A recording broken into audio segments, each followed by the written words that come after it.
ఇతను సమాజానికి సేవా కార్యక్రమాలు చేస్తాడు. సో ఇతనికి ఖచ్చితంగా మనం మిస్ ఇండియా టైటిల్ ఇస్తే సమాజానికి ఏదో ఒక విధంగా ఉపయోగపడతాడు ఉద్దేశంతో నన్ను మిస్ ఇండియాగా డిక్లేర్ చేశారు. దాంతోపాటు నేను మిస్ వాళ్ళు కూడా త్వరలోనే ప్రిపేర్ అవుతున్నాను. నేను అందరికీ ఒక విషయం చెప్తాను అనుకున్న యువతకి ఏంటంటే, నువ్వు ఎక్కడనో పల్లెటూరులో ఉన్న వ్యక్తిని నేను మిస్ ఇండియా సాధించానంటే ఇక్కడ ఉన్న ప్రతి ఒక్కరు కూడా సాధించవచ్చు. వీటికి కావాల్సింది ఒకటే, జస్ట్ పట్టుదల, కృషి, శ్రమ ఉంటే ప్రతి ఒక్కరు కూడా సాధిస్తారనమాట.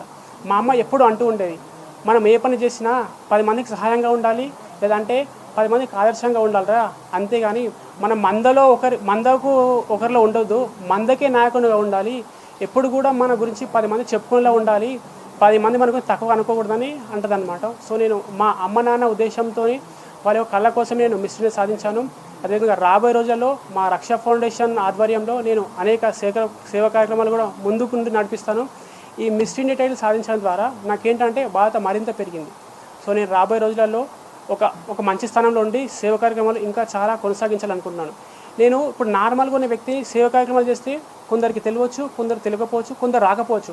ఇన్ కేస్ ఒక సెలబ్రిటీ స్థానంలో ఒక మంచి స్థానంలో ఉండి చేస్తే నాతో పాటు ఒక పిలిపిస్తే ఒక 10 మంది కూడా ముందుకు వచ్చి సేవా కార్యక్రమాలు చేస్తారనమాట. నా ఉద్దేశం ఏంటంటే సమాజానికి ఎప్పుడు ఏదో ఒకటి చేయాలని, మనం ఎప్పుడు ఇచ్చిపోవడానికి కాదు, మనం పుచ్చిపోవడానికి కాదు, ఎప్పుడు ఇవ్వాలి, సమాజానికి ఏదో ఒకటి ఇవ్వాలి. మా అమ్మని ఒకటి అంటారు, మనం వచ్చింది ఒక సమాజానికి ఒక మంచి పేరు తెచ్చుకొని సమాజానికి ఏదో ఇచ్చిపోవాలరా, ఎప్పుడు మన సమాజం నుంచి తీసుకోవడం కాదు, సమాజానికి ఏదో ఇవ్వాలి.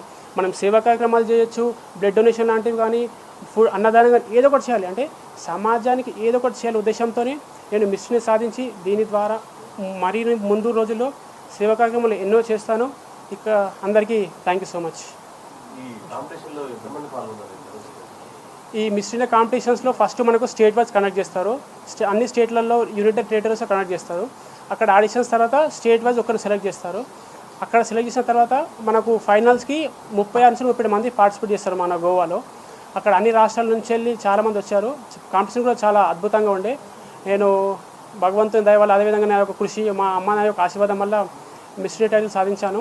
ఇక్కడ మిస్ ఇండియాకు రావాలనుకునే ప్రతి ఒక్కరికి ఒకటే ఏంటంటే, ఎప్పుడు మనం ఆరోగ్యంగా ఉండాలి, మంచి ఆహారం తినాలి, ఎప్పుడు ఫిట్నెస్గా ఉండాలి, అదేవిధంగా సమాజానికి ఏదో ఒకటి చేస్తూ ఉండాలి.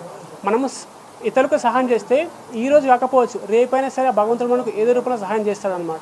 నేను ఎప్పుడు నమ్మేది ఒకటి, మనం సమాజానికి ఏదైతే ఇస్తామో అదే మనకు తిరిగి వస్తుంది. ఇది ఈరోజు రాకపోవచ్చు, రేపు కావచ్చు, ఎల్లుండి రావచ్చు, కానీ మనం ఏదైతే ఇతరులకు ఇస్తామో అది